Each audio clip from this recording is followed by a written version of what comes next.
माधोपुर गांव में पूर्वी नाम की लड़की अपने माता पिता के साथ रहती थी। उसके माता पिता भले ही गरीब थे, लेकिन बड़े ही दयालु थे।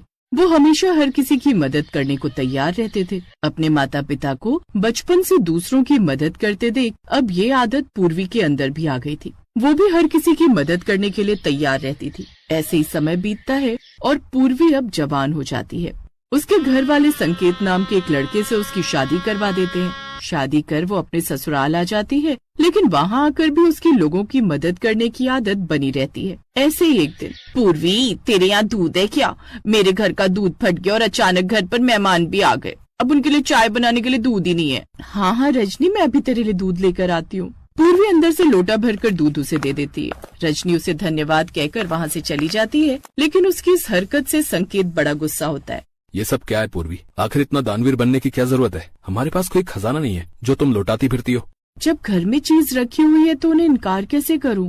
संकेत गुस्से में वहाँ से चला जाता है। फिर एक रोज गांव की गोमती काकी पूर्वी के पास आती हैं। पूर्वी, क्या तुम्हारे पास कुछ पैसे रखे हुए हैं? 100-200 रुपए?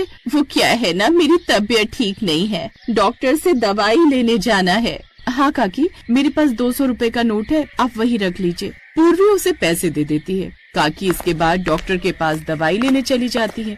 शाम को जब संकेत घर आता है तो वो संकेत से पैसे मांगती है। सुनिए ना, वो 200 रुपए दे दीजिए, वो आटा लेकर आना है। लेकिन आटे के लिए तो मैंने तुझे सुबह ही पैसे दे दिए थे, वो कहाँ है?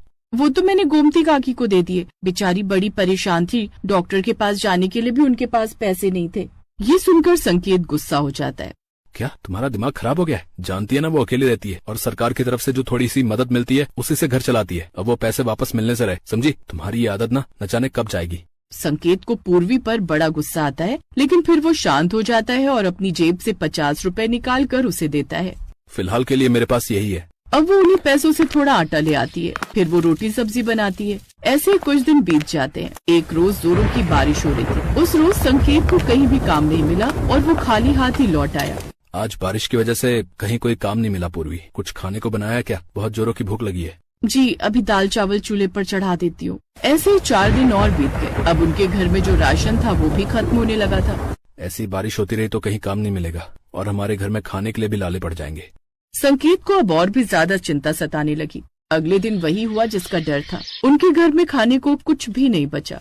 आप चिंता मत करिए जी, मैं अभी पड़ोस से कुछ मांग कर ले आती हूँ। पूर्वी रजनी के घर चली जाती है। हमारे घर में खाने को कुछ भी नहीं है, क्या तुम मुझे कुछ पकाने के लिए दे दोगी रजनी? हाँ पूर्वी, ये भी कोई कहने वाली बात है क्या? रजनी तुरंत अंदर से दाल चावल लाती है और पूर्वी को देते हुए कहती है, बहन, यदि और चाहिए तो ले जाना। तुमने हम सबकी कितनी मदद करी है, आज हम तुम्हारे काम नहीं आएंगे तो और कौन आएगा, ये बताओ। वो रजनी को धन्यवाद देते हुए दाल चावल लेकर घर आ जाती है।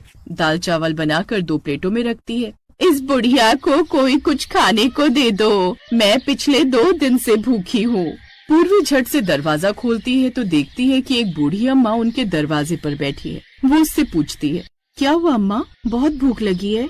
हाँ बेटी, बहुत भूख लगी है। अच्छा, मैं अभी आपके लिए कुछ खाने के लिए लेकर आती हूँ। अब पूर्वी अंदर जाती है और अपने हिस्से की प्लेट ले जाकर उसे दे देती है। लो अम्मा, इसे खा लो। अब वो खाना अम्मा खाने लगती है और पल भर में ही सारी प्लेट चट कर जाती है। बेटा, थोड़ा और मिलेगा? हे भगवान, अब क्या करूं? थोड़ा सा ही खाना बचा है, वो भी उनके लिए, लेकिन इन अम्मा को भी तो भूखा नहीं रख सकती। अब वो अम्मा को अंदर से थोड़ा और खाना लाकर दे देती है। तभी संकेत बाथरूम से नहा कर आता है तो देखता है कि सारा पतीला खाली है। वो बाहर जाकर देखता है कि पूर्वी ने सारा खाना उन बूढ़ी अम्मा को खिला दिया। वो वापस रसोई में जाता है और उस मिट्टी के चूल्हे को तोड़ देता है। अब देखता हूँ कैसे ये गरीब लोगों को खाना खिलाती है। इसने तो लंगर खोल कर रखा हुआ है यहाँ पर। अपना टूटा हुआ चूल्हा देख पूर्वी को बड़ा दुख होता है और उसकी आंखों से आंसू आ जाते हैं। बाहर खड़ी वो अम्मा ये सारा नजारा देख रही होती है। संकेत गुस्से में बाहर चला जाता है। तभी बूढ़ी अम्मा पूर्वी से कहती है, मत रो बेटी, मैं अभी तेरे लिए बढ़िया सा देसी मिट्टी का चूल्हा बनाकर तैयार कर देती हूँ। ये कहकर अम्मा पे पानी डालकर बड़े ही अच्छे से तैयार करती हैं और पूर्वी को देते हुए कहती हैं, ये लो बेटी, अब मैंने तुम्हारे लिए एक नया चूल्हा बनाकर तैयार कर दिया है। तुम्हारे पास अगर कुछ ना हो तो तुम खाली बर्तन इस चूल्हे पर रख देना और जो भी खाना खाने का मन हो वो फरमाइश मिनटों में पूरी हो जाएगी। आप भी अच्छा मजाक कर लेती हो अम्मा। अगर ऐसा है अम्मा तो आपने अपने लिए ये तरीका क्यों नहीं आजमाया?